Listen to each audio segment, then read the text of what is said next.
Were you ever that 1 in 1 million? If so, what's your story?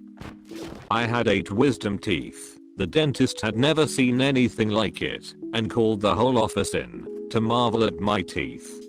Found Shark Boy's cousin. Hey, thanks for the platinum. My first one. We are gonna need a bigger boat. Come on, said the dentist. Come one and come all. Come see what I'm seeing. He started his call. Come view what I'm viewing. He shouted with joy. Come look in the mouth of this marvelous boy. He's teeth where they couldn't. They just shouldn't be. Not many, but many. Not 1, 2, or 3. He's more than his portions, and more than his shares. He's extras, additions, extensions, and spares. Good heavens, it's simply amazing, he said. He leaned in to see, and he just shook his head. He stared in bemusement, confusion, and doubt. He picked up his pliers. Well, let's get him out. I was struck by lightning while talking on a landline. This was in the early 90s. Lightning struck the telephone line and traveled through the handset to my ear. My parents drove me to the ER. I couldn't talk very well. My brain knew what I wanted to say, but my mouth didn't want to say it. I had a terrible stutter. My doctor told me that I had had a dose of good, old-fashioned electroshock therapy. My speech was normal the next day, but I get a terrible headache whenever a thunderstorm comes through. Edit, auto cucumber.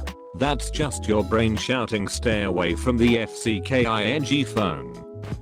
Hello fellow phone lightning friend. Came to share I got struck by a feeler of lightning, according to the fire department, because I was watching a wicked thunderstorm on a cordless home phone. Neighbor's house got struck right by my bedroom window, where I was pressed up against it talking to my friend about the insane frequency of the strikes.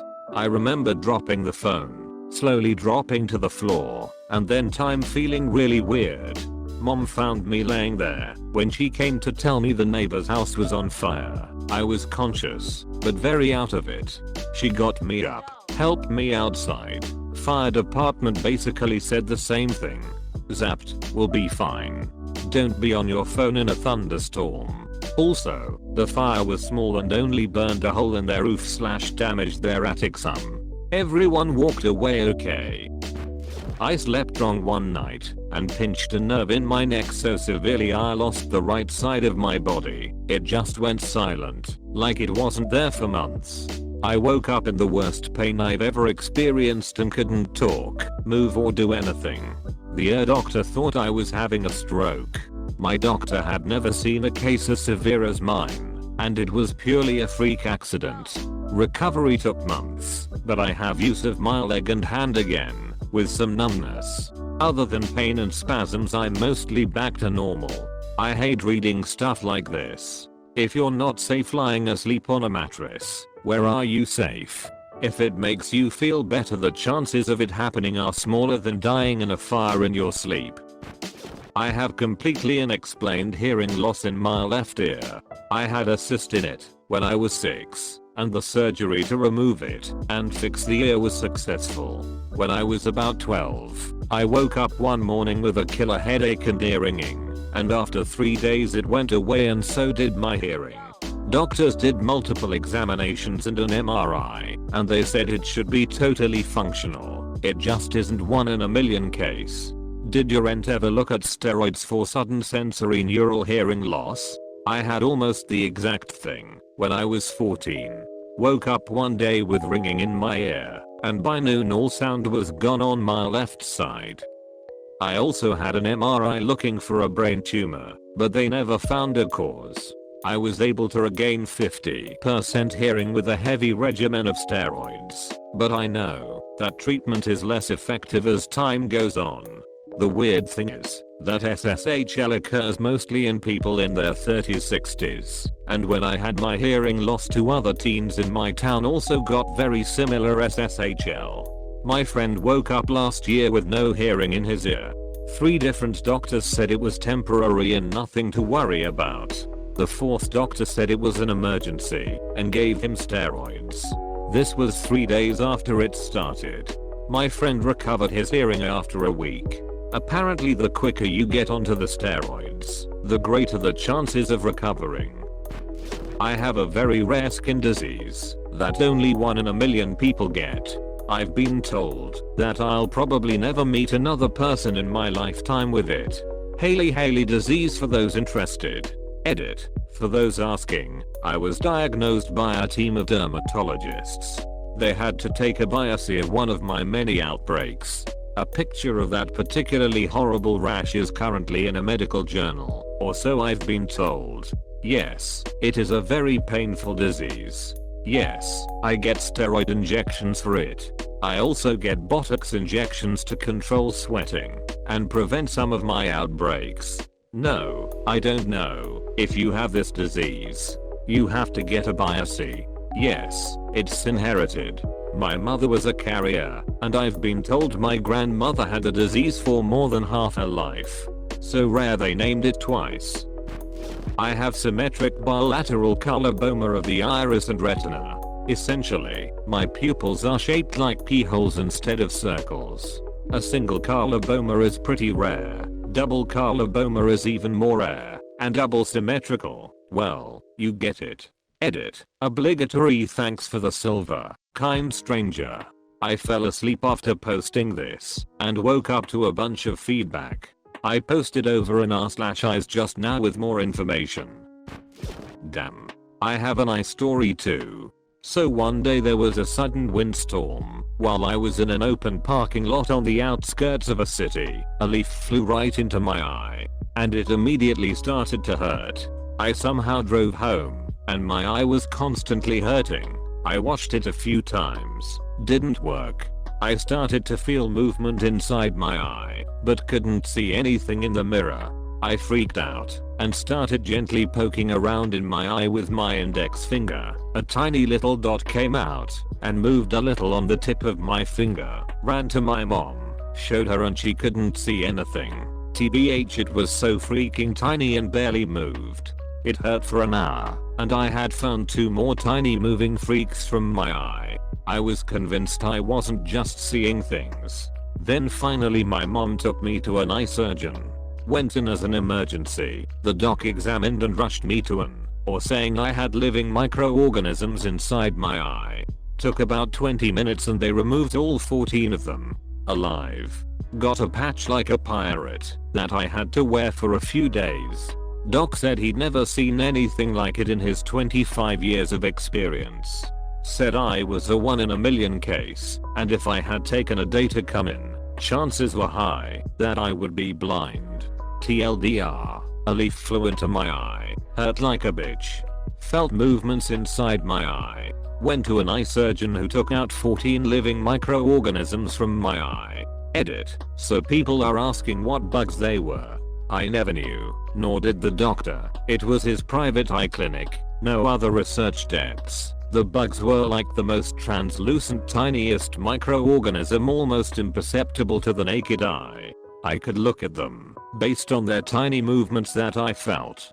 They looked closer to larvae. I was so freakishly allergic to ant and bee venom as a child that a single sting from a single little common black ant put me into anaphylactic shock.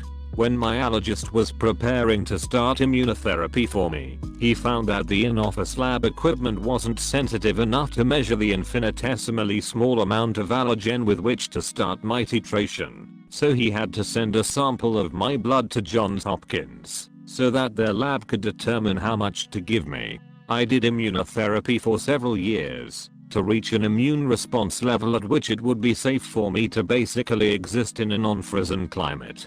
Good news, though, I'm good now. I've had a few run-ins with ants and wasps since my immunotherapy, and my body didn't freak out and shut down, and research indicates that if it hasn't done that after this long, I'm probably safe for maybe forever. I don't have EpiPens, and I'm not overly afraid of ants or bees. Edit. Whoa. Overnight response. Thanks for the silver. To answer a few questions, I live in Florida. I'm not outdoorsy, but stinging things are everywhere. It is, in fact, the Australia of North America. No, My parents would not move me to the frozen tundra to be a nomadic reindeer herder at my behest. Little black ants do, in fact, sting. Several lazier subspecies have stingers and venom. When an ant bites you, that's using their mandibles and does not deliver venom. When an ant stings you, that's using their butt needle and delivers the pain juice. Most ants do one or the other. Fire ants do both at the same time. I did some research a while back and found an academic paper that indicated that if I haven't had a reaction after this many years, the likelihood that I ever would again is vanishingly rare. I wish I could find it again right now, but I'm already late getting ready for work, so if I find it later I will post it. I feel completely safe having a cell phone instead of an EP pen. I was on Tinder and was talking to this guy. He was supposed to meet me for dinner. I texted him and no answer. Then I texted him on Tinder. Said that he couldn't make it. However, I got a text back from the number. It wasn't the guy that I thought I texted. It was the actor Jared Butler. I thought he was lying until he FaceTimed me. Nice guy. Edit. Well, I didn't think this post would blow up. First, I didn't go on a date with him instead. He lives on the west coast and I live on the east coast. I didn't keep his number because I respect his privacy. When he FaceTimed me, he was super casual and asked me why I was using Tinder and he wished me luck on it. Hold on, what? Had 11 centimeters benign tumors growing in my spine, resulting in gradual paralysis from my chest down. They had no idea how the tumors formed. Surgery took 11 hours when they thought it would take 4 because the tumors were so complexly woven throughout my spine. I now have pretty much half a spine and chronic pain, but I'd take that over losing my life from paralysis and being unable to breathe. Edit. Wow. Thank you for all the support. I didn't realize this was going to blow up as much as it did. If anyone has specific questions and wants to message me, feel free. I'm at your service. My dad has this, minus one of the tumors. Experienced not so severe back pain his whole life. One day it just became unbearable, but doctors said you're just getting old. Go home and take some Advil.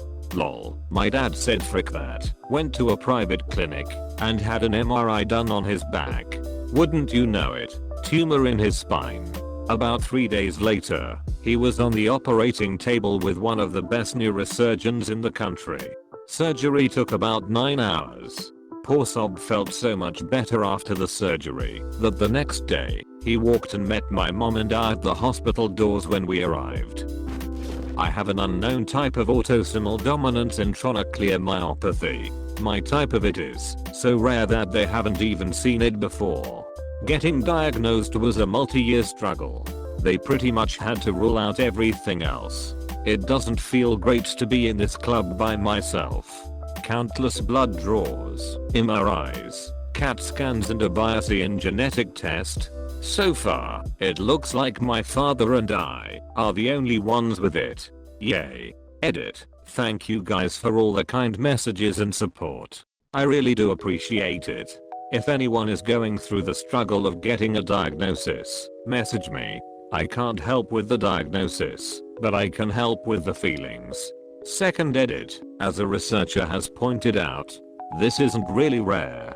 Just a type that hasn't really been seen in the population yet, meaning there is certainly more people out there, just not tested or diagnosed yet. In the future, I'll probably be 1 in 50,000 to 1 in 100,000. Sorry to make everyone think I was 1 in a million.